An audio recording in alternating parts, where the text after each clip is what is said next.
اے عزیز فرزندوں کی طرح خدا کی مانند بنو. پس عزیز فرزندوں کی طرح خدا کی مانند بنو اور محبت سے چلو، جیسے مسیح نے تم سے محبت کی اور ہمارے واسطے اپنے آپ کو خوشبو کی مانند خدا کی نظر کر کے قربان کیا. مسیح نے ہماری خاطر اپنے آپ کو خوشبو کی مانند خدا کی نظر کر کے قربان کر دیا ہے، خوشبو کی طرح. پالوس رسول دوسرا خط جب کرنتھیوں کو لکھتے ہیں تو اس کے دوسرے باب کی 14ویں اور 15ویں آیت مقدسہ میں بھی ہماری دلیری کے لیے ایک بڑی خوبصورت بات کہتے اور لکھتے ہیں، مگر خدا کا شکر ہے جو مسیح میں ہم کو ہمیشہ اسیروں کی طرح گشت کراتا ہے اور اپنے علم کی خوشبو ہمارے وسیلہ سے ہر جگہ پھیلاتا ہے، کیونکہ ہم خدا کے نزدیک نجات پانے والوں اور ہلاک ہونے والوں دونوں کے لیے مسیح کی خوشبو ہے. عزیزو، ہم مسیح کی خوشبو ہیں، ہم زمین کا نمک ہیں، ہم دنیا کا نور ہیں، ہم خدا کے ساتھ کام کرنے والے ہیں. یوحنا کہتا ہے ہم خدا سے ہیں، لیکن آج جو بات ہم کلام خدا میں سے سیکھ رہے ہیں، سلیمان لکھتا ہے ہم مسیح کی خوشبو ہیں. پالوس رسول فرماتے ہیں ہم مسیح کی خوشبو ہیں، اور افسس کو لکھتے ہوئے مسیح ہمیں یاد دلاتا ہے جس طرح میں نے اپنے آپ کو خوشبو کی طرح نظر کر کے قربان کر دیا. اس لیے ہم بھی اپنے آپ کو پیش کریں، نظر کریں، ہماری خوشبو دوسروں تک پہنچے، ہماری خوشبو کے وسیلہ سے لوگ شادمانی پائیں، تسلی پائیں، راحت پائیں، زندگی پائیں، کثرت کی زندگی پائیں، کیونکہ ہم زندہ اور مردوں کے درمیان کھڑے ہونے والے ہیں. خدا اپنے بندہ موسیٰ اور ہارون کو بھی یہی فرماتا ہے. جب ایک بڑی وبا آئی، لوگ مر رہے ہیں، تو خدا اپنے بندہ موسیٰ اور ہارون سے فرماتا ہے جلدی کر بہور دان لے کر زندہ اور مردوں کے درمیان کھڑے ہو جاؤ، تاکہ جدھر جدھر یہ خوشبو جائے گی موت زندگی میں بدلتی جائے گی. یقیناً ایمانداروں، جہاں جہاں ایمانداروں کی گواہیاں، ایمانداروں کی خوشبو جائے گی، موت سے نکل کر لوگ زندگی میں داخل ہو جائیں گے، اور ہم ان کو جو شریر کے قبضہ اور موت کی سایہ کی وادی میں ہے ضرور ہے کہ جھپٹ کر نکالیں. میں ایک زندہ گواہی آپ کے سامنے رکھنا چاہتا ہوں. انڈیا کی ایک بہن کی خوبصورت گواہی ہے. اپنی گواہی میں لکھتی ہیں کہ میرا باپ ایک بہت بڑا جادوگر تھا. اپنے جادو منتر کے وسیلہ سے، اپنے ٹونے کے وسیلہ سے اس نے بہت لوگوں کو فریب دیا، بہت سارا روپیہ پیسہ اکٹھا کیا. ہمارا گھر جو تھا یہ 3 منزلہ ایک بڑا خوبصورت گھر تھا. ہمارے گھر میں دنیا کی ہر ایک چیز تھی، لیکن ہمارے گھر میں شادمانی نہیں تھی، خوشی نہیں تھی، اطمینان نہیں تھا، کیونکہ یسوع کے سوا اطمینان مل ہی نہیں سکتا. عزیزو، کلام خدا میں سے بھی ہم پڑھتے ہیں کہ یرو کا رہنے والا جو زکی ہے، جو مسول لینے والوں کا سردار ہے، جس کو یہودیوں نے رومیوں پر ٹیکس کلیکٹ کرنے کے لیے مقرر کیا ہے، اس کے پاس بہت سارا مال و دولت ہے، بہت سارا روپیہ پیسہ ہے، اس کے گھر کے فرش کے نیچے بھی روپے ہیں، اس کی دیواروں میں بھی روپے ہیں، اس کی چوٹوں میں بھی روپے ہیں، کیونکہ اس نے ہر جائز نجائز طریقہ سے دولت کٹھی کی ہے، لیکن اس کے پاس دنیا کا سب کچھ ہے لیکن اطمینان اس کے پاس نہیں۔ ایک دن اس نے سنا کہ یسوع مسیح یریکو کی طرف آ رہا ہے، تو اطمینان کو پانے کے لیے، تسلی کو پانے کے لیے وہ اس راہ پر چلا اور ایک درخت کے اوپر جا کر چڑھ گیا تاکہ وہ یسوع مسیح کو جو اطمینان اور تسلی کا سرچشمہ ہے اس کو دیکھ لے۔ لکھا ہے یسوع مسیح اس راہ سے گزر رہا ہے۔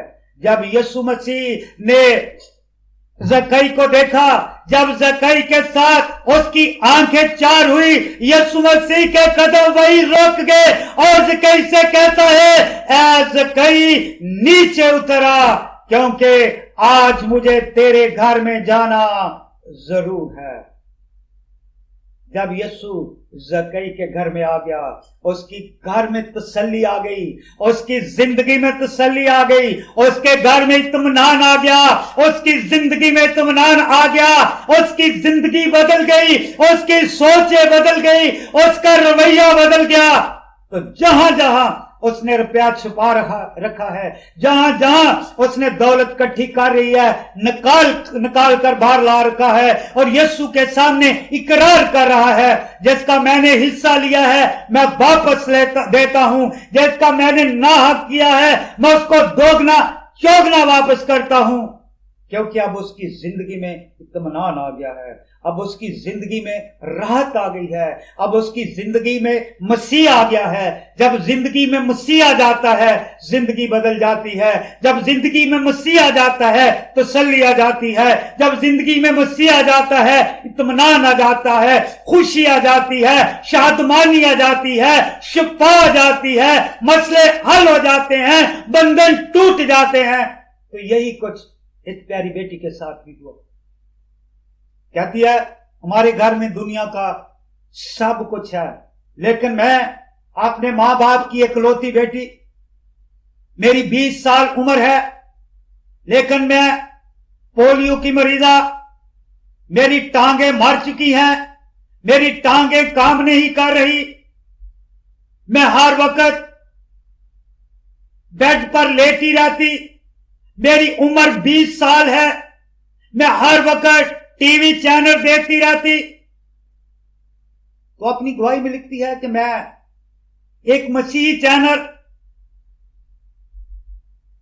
جس پر خدا کے ایک نامور خادم ڈاکٹر ڈیوڈ جونگچو، جو دنیا کی سب سے بڑی کلیسیا کے رہنما ہیں، دنیا میں سب سے بڑی کلیسیا کے پاسبان ڈاکٹر ڈیوڈ جونگچو لکھتے ہیں، جب کلام سنانے کے لیے کسی اجتماع میں، کسی کنونشن میں، کسی کروسٹ میں کلام سنانے کے لیے جاتے ہیں تو وہاں بڑے بڑے معجزے رونما ہوتے ہیں، لوگ شفا پاتے ہیں بیماریوں سے، لوگ چنگے ہوتے ہیں،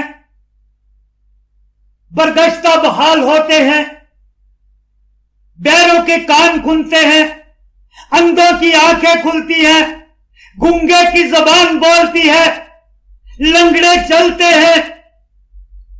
کہتی ہے ہر روز کلام سن کے، خدا کے بندے کی گواہی، خدا کے بندہ کی ٹیسٹمنی سن کے میرا ایمان بڑھ رہا ہے، اور میں ہر روز اپنے باپ سے یہی کہتی، پاپا مجھے کوریا لے جا میں ٹھیک ہو جاؤں گی، پاپا مجھے کوریا لے چل میں ٹھیک ہو جاؤں گی۔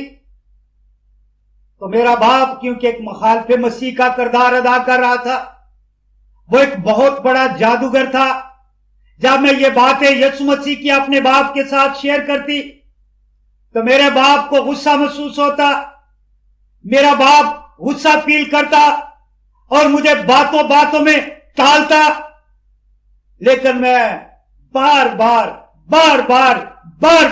اپنے باپ کو اس بات کے لیے مجبور کرتی رہی کہ اے باپ، اے میرے پاپا، اے میرے پتا، مجھے کسی طرح کوریا مرد خدا کے پاس لے جا تاکہ میں چنگی ہو جاؤں۔